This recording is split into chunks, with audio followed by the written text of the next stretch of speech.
Hola a todos, sean bienvenidos. Mi nombre es Rodrigo Ticona Coronel y hoy vamos a ver el tratamiento de números grandes. ¿Qué vamos a hacer en este tema? Bueno, debido a que algunos lenguajes de programación tienen datos como los enteros, dobles, longs, log-long en C++, entonces estos tienen limitaciones, ¿vale? Por ejemplo, el entero es, como ustedes saben, es un tipo de dato de 32 bits. La diferencia con un long, que es un tipo de datos de 64 bits, ¿no? ¿Esto qué significa? Que puede almacenar números de hasta 2 a la 31 menos uno, ¿vale? Entonces, si nosotros queremos poner números más grandes a esos, vamos a suponer esto. Este es el cero y van a avanzar por el uno, el 2, el 3, hasta llegar al 2 a la 31 menos uno. Y aquí va a estar hacia arriba el menos uno, menos 2, ¿verdad? Y aquí va a estar el menos 2 a la 31. Entonces, cuando nosotros queremos, por ejemplo, avanzar en uno, tranquilamente llegamos acá, pero cuando llegamos, queremos avanzar desde acá, lo que pasa es que se da una vuelta, ¿ya? Y se va a venir a los negativos.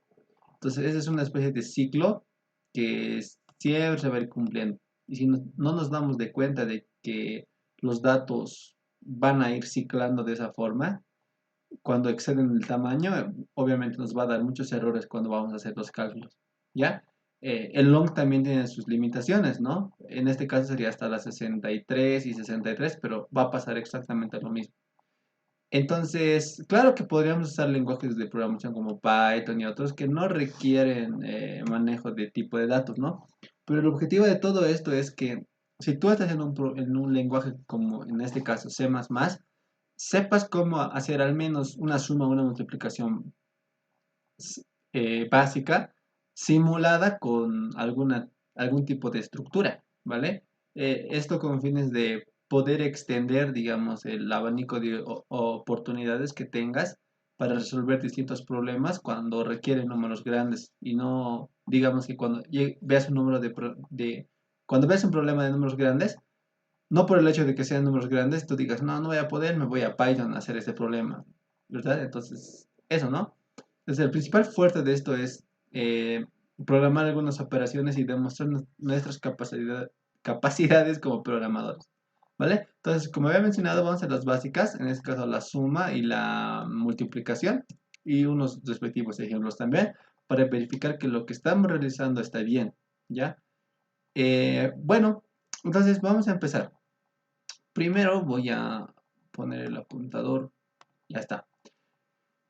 Vámonos con el encabezado. Podemos ver que todo está normal. Y nos vamos a saltar un poquito al main, ¿ya? En nuestro programa principal tenemos que tener ese tipo de resultado. Por ejemplo, yo tengo un número llamado BigNum, ¿vale? Esto no está en C++, por eso les voy a explicar en el video de qué se trata esto. Yo le he puesto como BigNum A y BigNum B. Entonces nosotros vamos a hacer una entrada de datos común y corriente con el A y el B. Y en otro tipo de dato llamado BigNum, lo que vamos a hacer es almacenar la suma de A y B. Y vamos a imprimir el resultado, ¿vale? Entonces, si ustedes le ponen esto así nomás, obviamente les va a lanzar un montón de errores porque ni BigNum está declarado, ni suma está declarado, ¿verdad?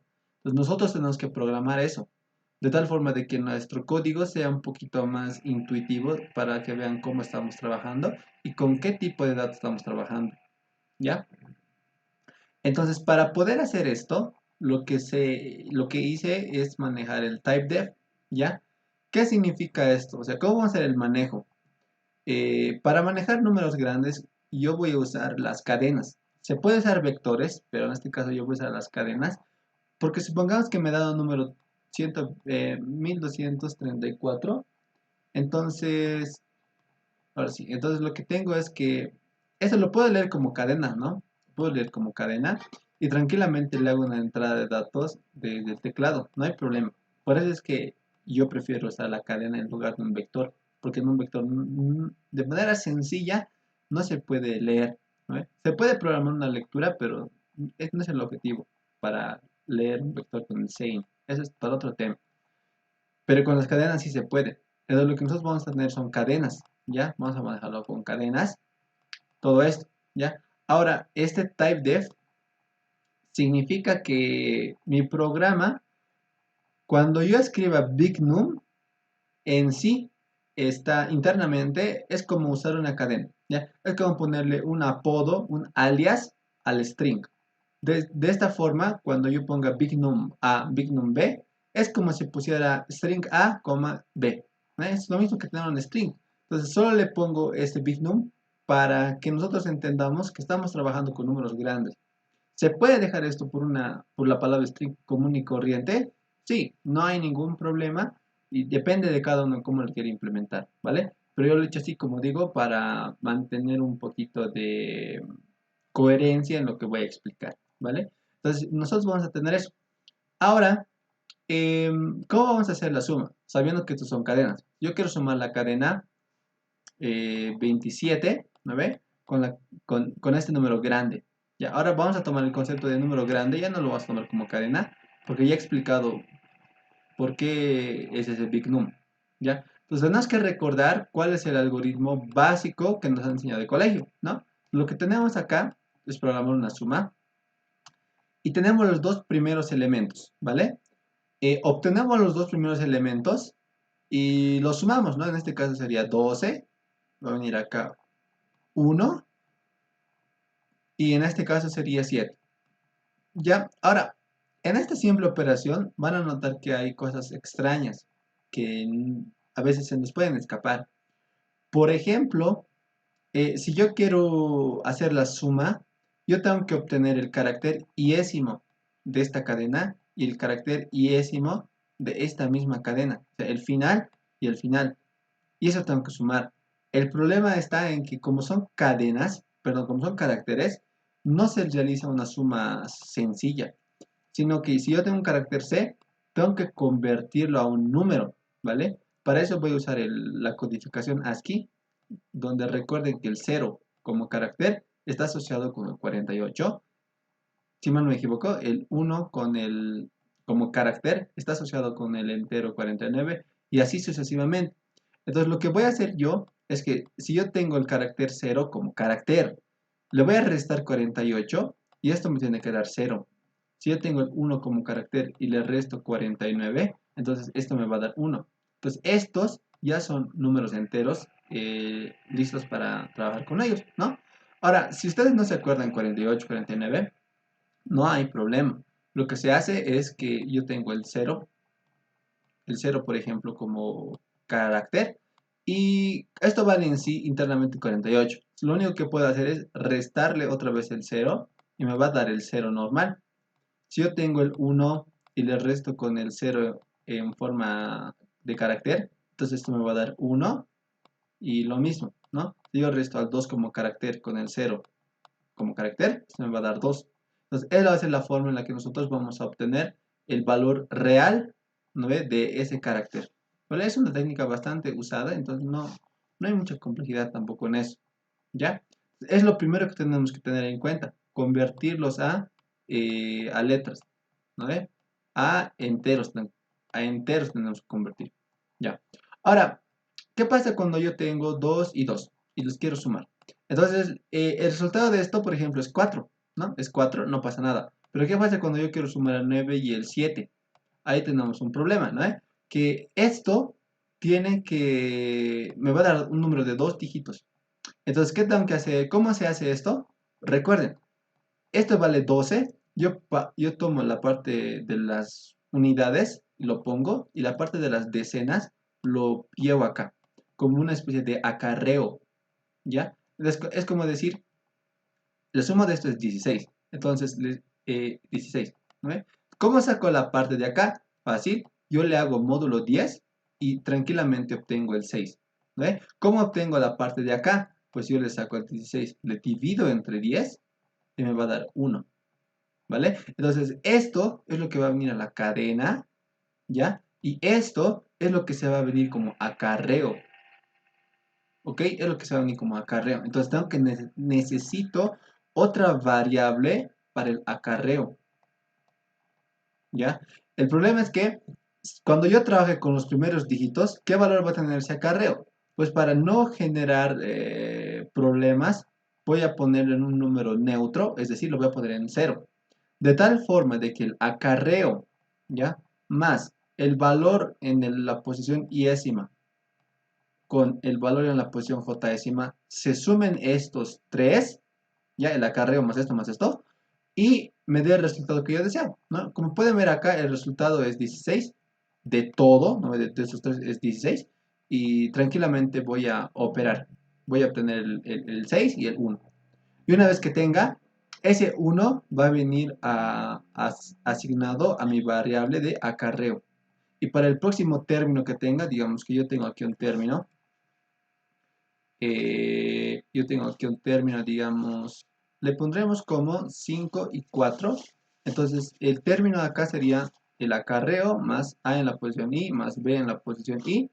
Entonces, esto me da 10, ¿no? Entonces, nuevamente le saco módulo 10 y el número en las unidades me va a dar 0, ¿vale? Y en la parte de la decena, como lo divido entre 10, me va a dar 1 y se va a venir con la parte de acarreo nuevamente acá. Entonces, noten que aquí el resultado ya ha sido calculado, pero hay una parte sobrante que falta calcular y aquí ya no tenemos números, ¿no? Pero no tenemos que ponerle números, sino que solamente vamos a bajarlo hasta acá y ya. Eso se hace en el último acarreo en caso de que exista, porque podría no existir, ¿no? Porque supongan que aquí era 5 y aquí era 1, entonces sería 5 más 1 sería 7. Entonces aquí no hay acarreo. El acarreo aquí sería 0. ¿Por qué 0? Porque 7 módulo 10, ¿no ve? Me da 7. Y 7 dividido entre 10 me da 0. Como entero, ¿no? Entonces así se va a mantener todo normal. Por eso necesitaba una variable de acarreo también. ¿Ok? Ahora, eso, ¿no? Vamos a ver esto. Volveremos en este caso del amarillo. Creo que ya se ha entendido lo que se va a hacer ahorita. Entonces, ya está. Ya. Entonces, en este caso, noten que aquí me falta ceros. Entonces, lo que podría hacer es, o bien computar una función que me devuelva el menor entre dos cadenas y luego verificar que si la posición iésima ya está afuera de la posición jésima, haga algunas validaciones. ¿Se puede hacer eso? Sí, pero recuerden lo que nos decían en colegio, que yo puedo asumir que este número tiene ceros a la izquierda, ¿no? Entonces, como estamos manejando cadenas, sabemos que estos ceros no existen y que tenemos que ponerlos de forma manual. Eso significa que, como otro punto que tomar en cuenta, tengo que generar una función que me lo rellene, llenar, digamos, tengo que rellenar de ceros. ¿Qué tamaño? Pues el máximo tamaño entre él y él. Como el máximo tamaño de esos dos es 5, entonces tengo que rellenar con.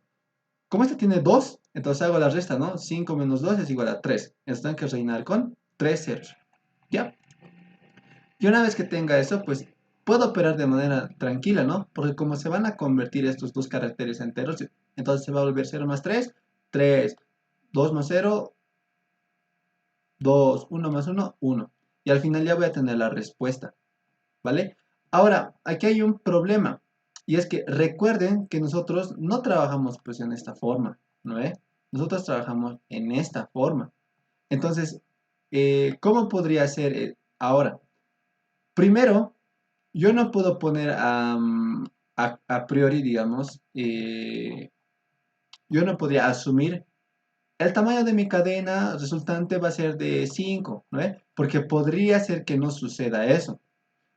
Legalmente, yo no conozco el tamaño de mi cadena resultante, porque podría tener 5 dígitos cabalito o podría haber un dígito extra, ¿ya? Entonces, como yo no sé el tamaño de la cadena, lo que voy a hacer es, yo tengo el 2, o sea, tengo el primer 2 como respuesta, ¿no?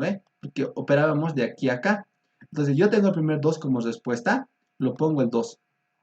Sea, mi cadena inicialmente va a estar vacía, ¿ya? Y luego le pongo el 2. Luego viene el 7, ¿ya? Y aquí le pongo el 7. Luego viene el 3. Luego viene el 2. Luego viene el 1. Y supongamos que aquí hubiera un último acarreo. Entonces ahí le pongo otra vez 1. ¿Ok? Entonces noten que mi número me ha quedado al revés.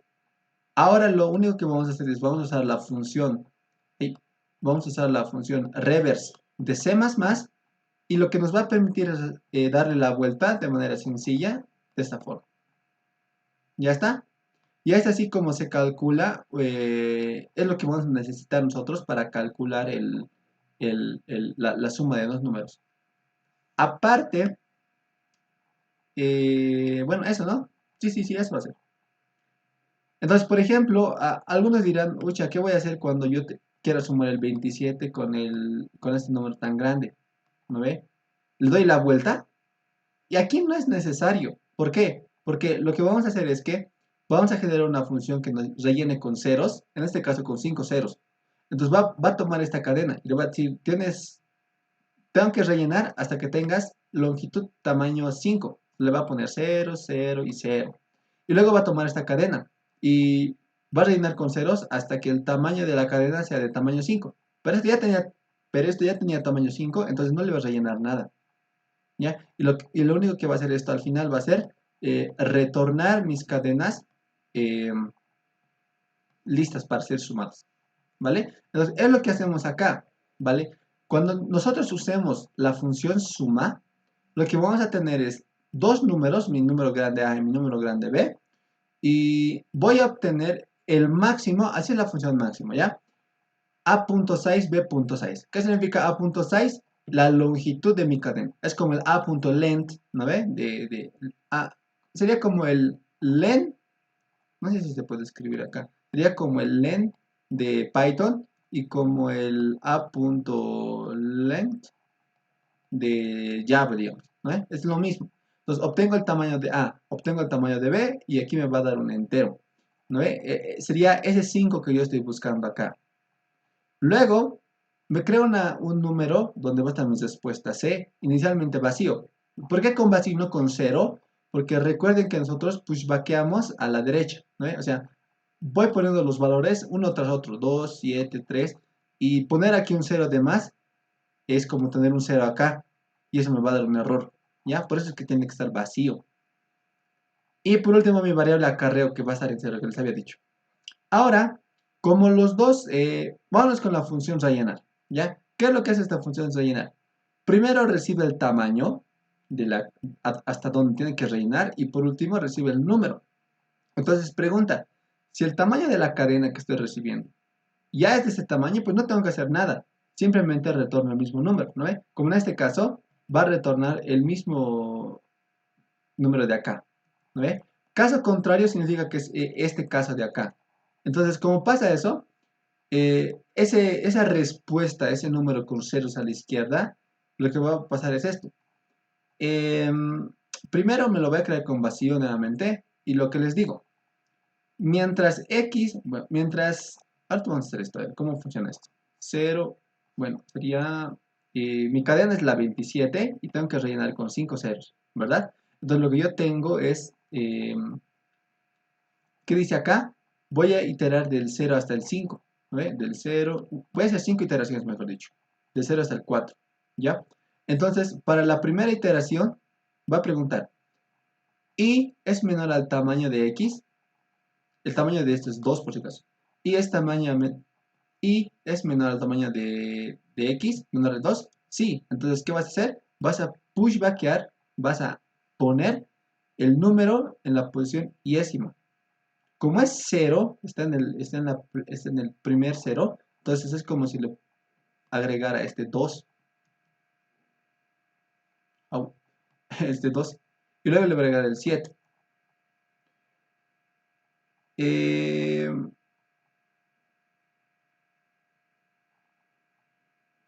ujú, ya. Y aparentemente, a ver,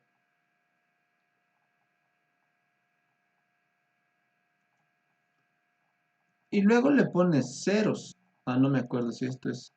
A ver. mm, Suma grande. Aquí está. ¿Es la misma? Sí, es lo mismo. Sí, es lo mismo. Ya. Entonces lo que hace. Sí, sí, sí. Es que. ¿Dónde está? Lo que hace es poner el 7. Luego poner el 2. Y luego poner 0, 0 y 0. Esto no es 6 porque es 0. ¿Ya? Cuando termine de hacer todo eso. da vuelta a la cadena. Es decir, como es 72000, aquí se va a volver 0, 0, 0, 2 y 7. Entonces, ya tengo eso, ¿no? Ya tengo eso. Al final, ya tengo mi cadena rellena de ceros, ambos con la misma longitud, y recorro desde tan menos 1 ya hasta la posición 0, ¿verdad? Porque yo hago mis operaciones de derecha a izquierda, de acá a acá, ¿verdad? Entonces sería como 0, 1, 2, 3, 4, y como tamaño 5, va a recorrer desde tan menos 1, 4. Va a empezar con esto, luego va a ir con esto, luego va a ir con esto, así sucesivamente. Entonces lo que hago aquí es lo siguiente. Primero saco el décimo dígito de A y el décimo dígito de B. Y le resto, como les había dicho, el 0 en carácter para obtener el número original. Ahora, en mi variable suma, obtengo el dígito A más el dígito B más el acarreo. ¿Ya? Por último, para hacer, en la variable suma ya tengo la respuesta y obtengo el dígito de las unidades, ¿no? Entonces saco el dígito de las unidades. Pero esto todavía es un número. Entonces tengo que convertirlo en un carácter, ¿no ve? Y si antes le quitaba un 0 como carácter, para volver a carácter, ahora le sumo ese 0 en carácter. Y por eso aquí dice char, dígito C. Por último, el acarreo, como les había mencionado, va a ser la suma dividida entre 10. Y al final que ya tenga el dígito, es decir, que en este caso, ya voy a tener el 2. Entonces, ¿qué hago? Lo pushbackeo a mi respuesta. ¿No ve? Lo pongo a mi respuesta. Y ya está, lo pongo a mi respuesta. Entonces, al final, todo esto se va a llenar, y se va a ir llenando, y se va llenando.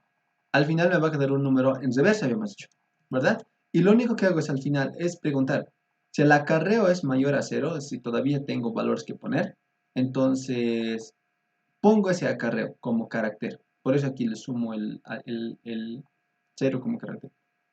Y como ya todo está listo, todo ya está listo, lo que hago es darle el reverso para obtener el valor. Y ya está. Entonces, es el procedimiento que simula lo que nosotros hemos hecho. Entonces, vean que no es tan difícil, pero tampoco es no es como que una más B, ¿no ve?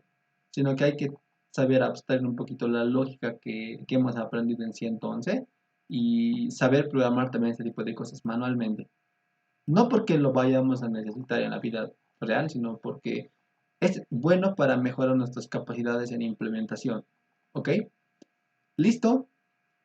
¿Cómo podemos? A ver, vamos a hacer correr esto.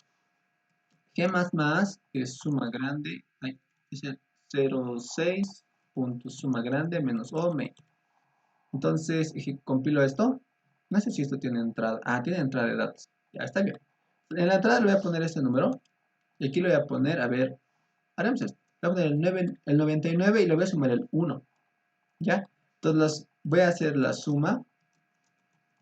Y como pueden ver, el resultado me da 100. Entonces, esto está codificado de forma correcta, ¿ya? Aunque no siempre porque nos salga la primera significa que todo va a estar bien.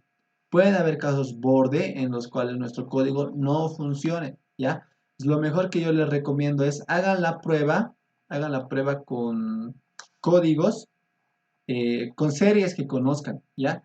En este caso, yo he hecho la prueba con la serie del Fibonacci, ¿no? Si funciona esto, pues significa que está bien. Entonces, mi tercer ejercicio, por eso me salta el otro, pero esto es para hacer la prueba que funciona o no funciona. Entonces, lo que yo quiero es calcular el enésimo término Fibonacci. Eso no tendría que estar aquí, eso tendría que borrar. ¿Ya? Pero en el proceso estoy calculando cada término Fibonacci para saber si está bien. ¿Ya? Entonces, por defecto, aquí quiero que noten algo. Es bien diferente realizar la suma de números positivos que la suma de números negativos. Ya, es otro procedimiento para eso. Por eso es que recuerden, la serie de Fibonacci sería 0, 0, 1, 1, 2, 3, 5 y sasá. Si quieren obtener el término 0, tendrían que sumar el 1 con el menos 1. Pero yo no tengo suma para números negativos. Entonces lo que se hace es que si yo quiero calcular el enésimo término Fibonacci, que me muestre, si n es igual a 1, que me muestre 0 directamente. ¿Ya? Caso contrario, significa que quiere al menos los primeros dos. Entonces, esto lo imprimo de manera manual, pero los demás valores de- desde el 1 para adelante ya pueden ser generados de manera normal, porque son sumas de números positivos o no negativos también, como se les dice. No negativo y positivo es distinto por si acaso. No negativo significa que el número es mayor o igual a cero. Y positivo significa que es mayor a cero. ¿Ya? Como dato general. Conocimiento general. Entonces, ejecuto mi serie de Fibonacci. Y noten que es bien intuitiva, ¿no? Por ejemplo, en C voy a poner la suma de A más B. A toma el valor de B, B toma el valor de C. Es lo mismo. Lo único que cambió es esta parte de acá y la forma de declarar los números que tengo inicialmente. ¿Ya? Y en mi main llamo al número Fibonacci. Entonces, aquí podemos ver, le voy a poner Fibonacci, Fibonacci grande. Entonces, le voy a poner G++, vamos a ejecutar esto de una vez por todas. 0,6 Fibonacci grande menos O main. ¿Ya? Y pongo main, entrada. De entrada quiero calcular el término 10. ¿Ya? Primero, para que vean ustedes que funciona. De entrada .xt. Entonces, le doy Enter. Este repetido, por si acaso, me está dando porque yo acá le estoy diciendo que esa es la respuesta, ¿no? Pero lo voy a comentar para que no piensen que es algún error o algo así, sino que sí se me estaba puesto, ¿ya? Entonces vean la ejecución de la serie de Fibonacci. 0, 1, 1, 2, 3, 5, 7, 8, o sea, todo está bien. La serie se está generando bien. Ahora, ¿qué pasa cuando tengo números grandes? Recuerden que el Fibonacci, si lo pone con enteros o longs normales, en un cierto punto les va a dar errores, porque van a ser números bastante grandes. En este caso, todavía los números están en un rango pequeñito, pero llega un punto en el que los números son bastante grandes y ya no hay caso de hacerlo con enteros o con longs. Entonces aquí pueden ver el tratamiento que se puede hacer con los números de Fibonacci. ¿Ya? Y así ustedes pueden hacer la prueba, ¿no? Por ejemplo, yo no sé si se puede capturar este número y sumarle en la calculadora. Calculadora. Claro, si se puede. No, no, no se puede. Hasta la calculadora tiene problemas. Entonces, vean, esta es la serie de Fibonacci. Y si quieren, pueden compararlo con un programa en Python que ustedes lo codeen y les va a dar el mismo resultado. ¿Ya? Entonces, así es como funciona y, bueno, ahí es como pueden verificar la aplicabilidad de esto y la funcionalidad. Aparte que hay problemas en el patito juez que se pueden resolver de esta forma. Bueno, pero es tema para otra ocasión. ¿Ya? Entonces, así es como se puede hacer la suma de números grandes. ¿Vale? Y ahora vamos a ir con la multiplicación de números grandes. Entonces, la multiplicación es un tema más, no difícil, pero es más larguito, ¿ya?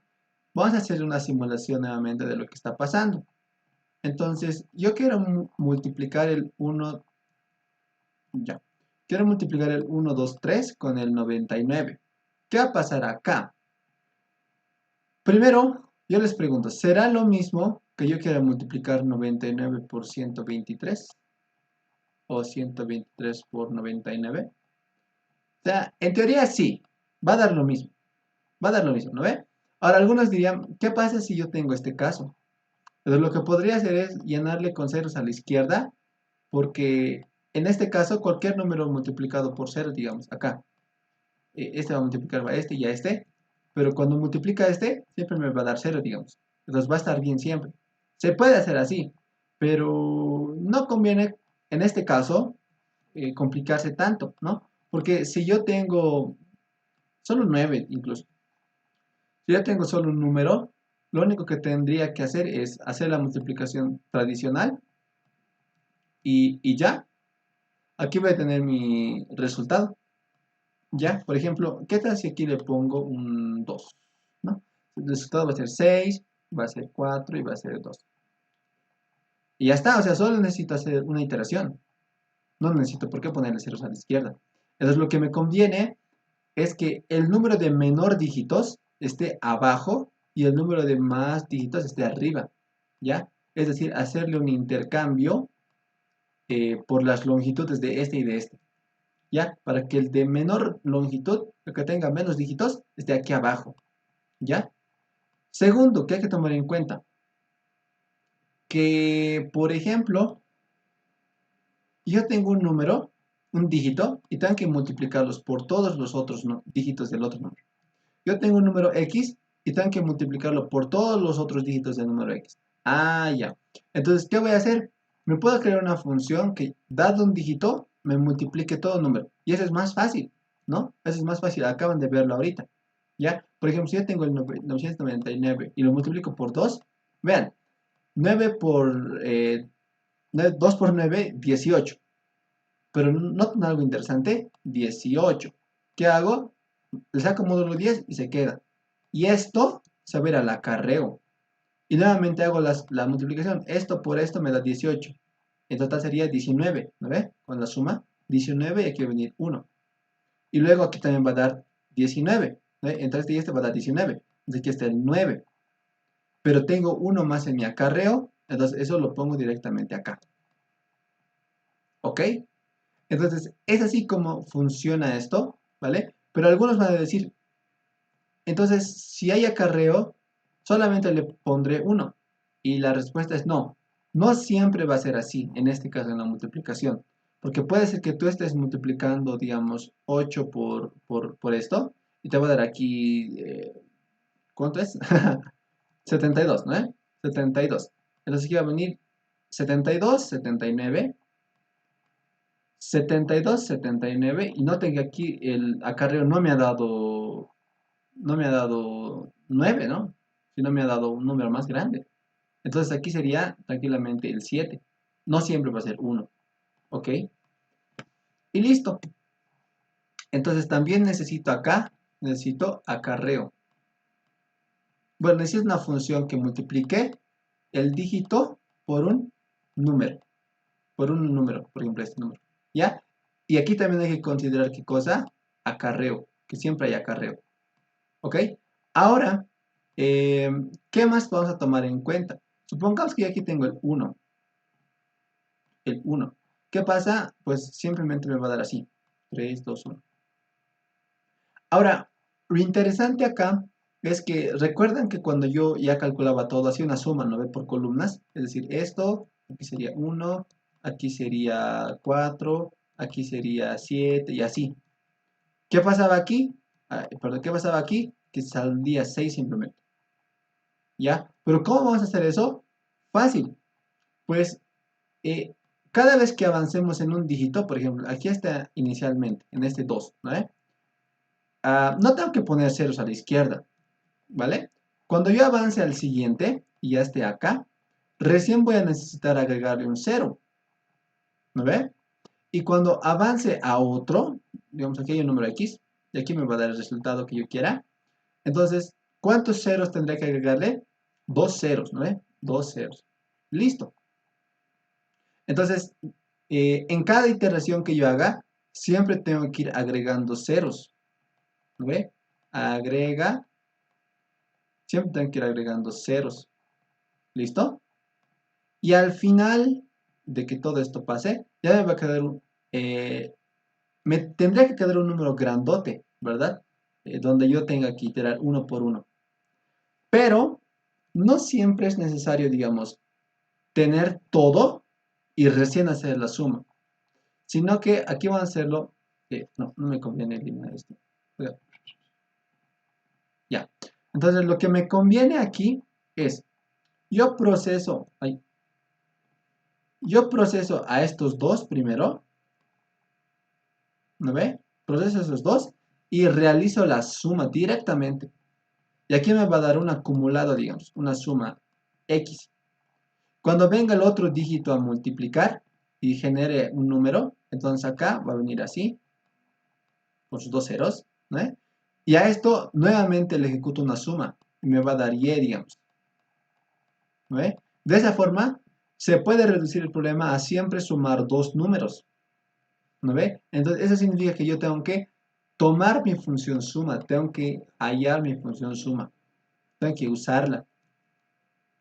Y al final todo el resultado me va a dar lo mismo, porque estoy simulando. ¿ya? Ahora, inicialmente les pregunto, ¿será que tengo que validar que solo haya dos dígitos y luego recién hacer la suma? La respuesta es no. Se puede hacer con un solo dígito, ¿no? ¿Por qué? Porque inicialmente podríamos poner el valor total de nuestra multiplicación en cero. Y cuando calcule la primera con todo esto, va a sumar esto con el cero. ¿No ve? Y no necesito tener inicialmente dos dígitos, sino que con que tenga el primero, suficiente. Porque le va a hacer la suma al cero y como resultado le va a quedar 246. Luego el siguiente y se va a ir aumentando y aumentando. Entonces, así es como se puede simplificar un poquito más las cosas. ¿Vale? Es lo que estábamos haciendo acá. ¿Ya? Aquí no le he puesto el main porque la ejecución es así, así de simple. ¿Vale? Lo único que se hace es llamar a la función multiplicar, le pongo un entero a y un entero b, ¿vale? Entonces, sabiendo que tengo dos enteros para multiplicar el número a y el número b, tengo que tomar una serie de casos que podrían ocurrir. Por ejemplo, que si uno de los dos letras, perdón, si una de las dos cadenas es cero, es el número cero, el resultado siempre va a ser cero directamente. Ya, por más que yo tenga un número de 1 millón de caracteres y otro número de posiblemente 3 millones de caracteres, no importa. Lo que importa es que si yo tengo un número grande y tengo un cero, la respuesta siempre va a ser cero. Eso yo lo puedo validar, ¿no? Si A es cero o B es cero, el resultado siempre va a ser cero, ¿vale? Luego pasamos al resultado que les decía, que yo tengo que poner el que tenga menos dígitos en una de las variables. Es decir, si yo tengo el número 1, 2, 3, 4, 5 y tengo el 27 acá, este es el A y este es el B, ¿no? Entonces me dice que si la letra A, el número grande A, tiene más dígitos que el número grande B, como lo es en este caso, entonces haz un intercambio, haz un intercambio. Eso significa que esto va a ser A y luego esto va a ser B, ¿ya? ¿Qué hubiera pasado si hubiera pasado al revés? Es decir, ¿qué sucedería si A tenía menos dígitos que B? Pues nunca hubiera entrado aquí y el orden se sigue manteniendo, ¿vale? Ahora, como yo recorro a través de la cantidad de dígitos de A, solo necesito hallar el tamaño de esto, ¿vale? Entonces, eso es lo que hago. Hallo la cantidad de dígitos de A. Inicialmente mi respuesta lo pongo en cero. ¿Por qué en cero? Les había dicho, porque la operación de multiplicación consiste en sumar, sumar, sumar, sumar, ¿no? Entonces, por eso tiene que estar en cero. Ahora, como siempre, hago una... Aquí declaro mi número de dígitos y el número de ceros adicionales que tengo que poner igual a cero. Porque inicialmente yo no tengo que ponerle un cero adicional acá, ¿verdad? Hacer el número solito. Entonces no tengo que adicionar cero. Entonces lo que hago es, primero obtengo el dígito iésimo, ¿no ve? Recuerden que estamos iterando de derecha a izquierda, por eso empieza en n a menos 1. Obtengo el dígito y llamo a mi función multiplicar dígito. Vas a multiplicar el dígito A por todo el número B, ¿no ve? Todo esto por todo esto. Y esto me va a dar como resultado una cadena. Eso es lo que estoy esperando, recibir la cadena de resultado. ¿Ya? Digamos que ya conocemos esto. Ya sé que me va a dar el resultado de esto, digamos. Ya sé que me va a devolver o bien esto, o bien me va a devolver esto, ya. Supongamos que me devuelve esto, el 123, porque ha sido la multiplicación de esto con todo esto. ¿Ya? Entonces, ¿qué va a pasar? Ahora es el turno de agregarle ceros. En este caso, del 123, tengo que agregarle un cero extra. Entonces, el número de ceros en ese momento debe estar en 1. Entonces, le voy agregando ceros a la derecha tantas veces como sean necesarias. Y una vez que termine de agregarles todos los ceros que necesitaba, lo único que hago es, para el siguiente número, le digo que la cantidad de ceros que va a incrementar va a ser en 2, luego en 3, luego en 4. Y así. Entonces yo ya tendría mi número ya totalmente correcto. Y lo único que hago es sumar este número con este de acá. ¿No ve? Y ya sabemos cómo calcular la suma de dos números grandes. ¿No ve? Aquí lo he hecho de otra forma. Y esa es una otra forma de hacerlo. Eso se los dejo a ustedes para que analicen cómo se puede hacer. Ya, no siempre hay una forma para poder operar y hacer la suma de dos dígitos. Hay distintas formas, ¿ya? Aquí les he dejado una forma para bien explicativa, ¿no? Explicativa de lo que se puede hacer y aquí es otra forma en la que se puede manejar esto. No tenga aquí está con un reverse y aquí, por ejemplo, es otra cosa, ¿no? Entonces, eso quisiera que ustedes lo analicen, vean cómo es que funciona, ¿ya? No es necesario que lo sepan de memoria, pero si quieren repasarlo, pueden hacerlo, ¿ok? Al fin y al cabo, esta función sumar, lo único que me hace nuevamente es retornarme la cantidad, bueno, la suma efectivamente de dos cadenas, ¿ya? Es lo único que hace. Tampoco es como que algo que haya que conocer. Podrían tomarlo, ¿ya? Este de acá, esta implementación en sí, si quieren pueden tomarlo como caja negra para sumar dos números. No hay problema, ¿ya? Lo importante es que sepan que sí suma dos números. ¿Ok? Entonces, al final de todo esto, lo único que, de todo el recorrido, lo único que hace es retornar la cadena resultante en C, ¿vale? Ahora vámonos con la función de multiplicar un dígito, que es la misma, que es casi similar a la de sumar, ¿no? Porque lo único que hago es crear una variable de respuesta ANS, declaro el tamaño del número grandote y hago un recorrido, ¿no?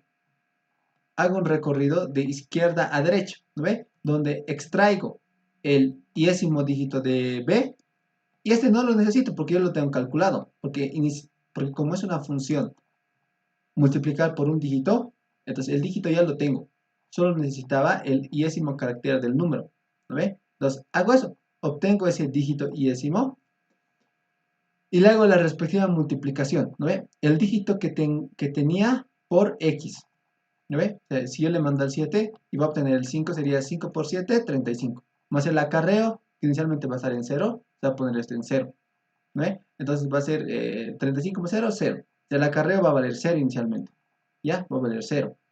¿Qué hago después? Voy a hacer un pushback directo, lo voy a hacer ahora. Como el acarreo vale 35, lo que hago es sacarle al módulo 10, ¿no ve? Y me va a dar 5. Y a ese 5 le sumo el 0 en carácter para que obtenga su representación como carácter, ¿ya? Y ese 5 en forma de carácter recién lo pone a la cadena, ¿ya? Entonces nuevamente podemos ver que va a construir de esta forma. 5, 3, 7, o sea, en esta dirección va a construir. Lo va a hacer al revés, ¿vale? Y ese se va a ir ejecutando varias veces. Ah, y el acarreo siempre se divide entre 10, ¿verdad? Entonces al final, lo único que hago es, yo tengo mi respuesta ANS y le hago un pushback, ¿no ve? O sea, si el acarreo es mayor a 0, todavía tengo dígitos, entonces le hago el acarreo más 0 como carácter. Noten que yo no le pongo 1 como carácter, sino que el acarreo mismo más 0 como carácter. Y como el resultado me lo ha generado al revés, lo que hago es aplicarle una función reverse para que me devuelva el resultado correcto. ¿No ve? Y ya, al final retorno la respuesta de forma correcta. ¿Listo? Entonces, ¿cómo verifico que todo esto está bien? Ahora vamos a usar el factorial.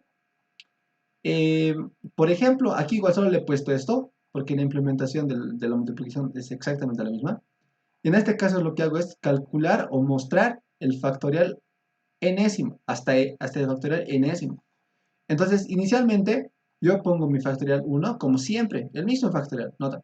Y f va a ser igual a f por, como yo estoy manejando cadenas, entonces la palabra i, el número i, tengo que ponerlo en 1, ¿ya? Aquí le he puesto 0 porque estaba haciendo pruebas de que no me diera cadenas con hartos ceros, sino para que directamente me retorne 0. Por eso es que es importante este caso de acá, tomarlo en cuenta, ¿ya? Entonces acá, por ejemplo, hago la multiplicación de esos dos y me devuelve que el iésimo término del factorial es tal término, ¿no ve? Y todos manejados como números grandes.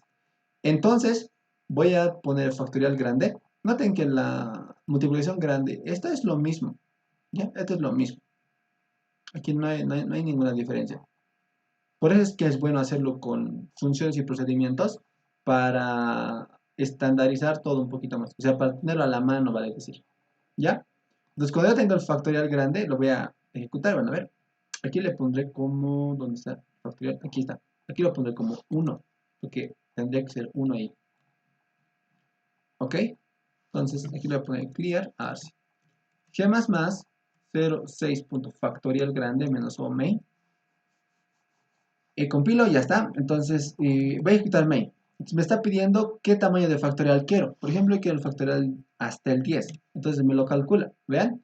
1, 1, 2, 6, 24, 120, 172. Y vean que los factoriales se generan de manera correcta. ¿Ya? Entonces, si yo quiero un factorial de un número grande, ahora ya no tengo miedo de que se desborde, porque el número ya me lo va a calcular normalmente, vean. Entonces, ahí ustedes pueden ver incluso en algunos problemas de teoría de números o algo así, pueden ver cómo se está comportando la serie de los factoriales. Ya porque, o sea, del por qué tiene ceros a la izquierda y todas esas cosas. Porque noten que después de cierto número, puros ceros tiene. Puro cero, puro cero, puro cero. ¿Ya? Y eso. Entonces, así es como se genera la serie de los factoriales. Y ya, ¿no? Entonces, esto ustedes pueden extenderlo más. Digamos, le pueden poner 500, pero... Ay, voy a ejecutar. Si quieren, le pueden poner 500 y se los va a ir generando hasta término 500. ¿Ven? Entonces, hartos dígitos tiene esto. ¿Vale? Y bueno, entonces, ese es el tratamiento de números grandes, al menos de la suma y de la multiplicación, que creo yo son los más bonitos de aplicar. Y los más buenos para practicar también, ¿no? Una vez que ustedes hayan aprobado 111 y eso, ¿vale? ¿Cuánto tiempo nos queda? Estamos en 40. Y eso, ¿no? Entonces, espero que les haya podido gustar este temita, es bastante interesante. Yo les aconsejo que sepan implementar, ¿no? Cada quien va a sacar su propia forma de hacerlo, ¿vale? Y algunos pueden ser más óptimas que otras, ¿ya? Porque, por ejemplo, el tratamiento de números grandes para lenguajes de programación avanzados no se hace así, ¿ya? Sino que hay otras formas de hacerlo. Por ejemplo, Karatsuba es una de ellas y otros distintos tipos de algoritmos que hacen, por ejemplo, divisiones entre dos. O sea, no hacen la tradicional, ¿ya? Para los de 43, por ejemplo, imagínate que tienes un número de 1000 dígitos, ya, de 10.000 dígitos, 10 a la 4 dígitos, y otro número de 10 a la 4 dígitos. Y quieres multiplicar estos dos, el resultado, como haces carácter por carácter, sería un for dentro de otro for, entonces el resultado en calcular te tardarías 10 a las 8 operaciones mínimamente. Entonces esto es bastante largo. Es por eso que se usa en ocasiones Karatsuba u otros para poder hacer multiplicación rápida. ¿Ya? Por ejemplo, hay un método bien bonito. Este es el 12, digamos, y tienes el 8. Y esto les digo para que practiquen, ¿ya? Si quieren implementarlo, háganlo. Es bien bonito este método, ¿vale? Vamos a ir a la calculadora y vamos a multiplicar 12 eh, por 8. 96, ¿ya? ¿Qué consiste este método? Agarras un número, por ejemplo, el 8, lo divides entre 2 y al otro lo multiplicas entre 2, ¿no? Ya algunos tal vez lo conocen. Tomas este número, lo divides entre 2 y este lo multiplicas entre 2. Agarras este número, lo divides por 2 y este lo multiplicas por 2. Entonces, esto de acá, multiplicarlo, es lo mismo que esto de acá. Y de esa forma obtienes en menos pasos, ahorita son 4 pasos, ¿no? Pero obtienes en menos pasos la, la operación de multiplicación, ¿eh? Porque siempre es más dividir entre 2, 2, 2, 2, 2, 2, 2. Entonces, implementenlo, es un ejercicio bien bonito. Y bueno, espero que les haya gustado esto y que apliquen en algunos que otros ejercicios que vean y listo. Espero que les haya servido. Entonces, eso sería todo por el día de hoy. Nos vemos hasta la siguiente. Chao, chao.